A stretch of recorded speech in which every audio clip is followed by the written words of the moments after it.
Habang nag-Facebook ako kanina, may nakita akong post about traditional photographer.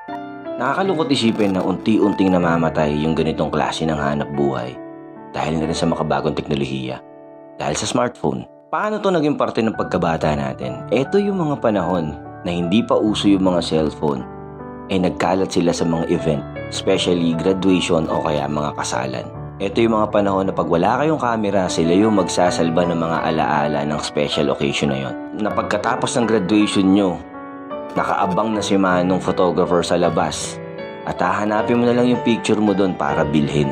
Ito yung mga panahon na hindi lahat ng pamilya ay may sariling camera. Bukod sa mahal siya, ay kailangan pang bumili ng film para magamit yon. Yung tipong wala kang sasayangin na shot dahil bilang na bilang lang kung ilan lang yung laman ng film. Yung excited kayong ma-develop yung mga picture kasi hindi nyo alam kung ano magiging kalalabasan nun. Ito yung mga panahon na kailangan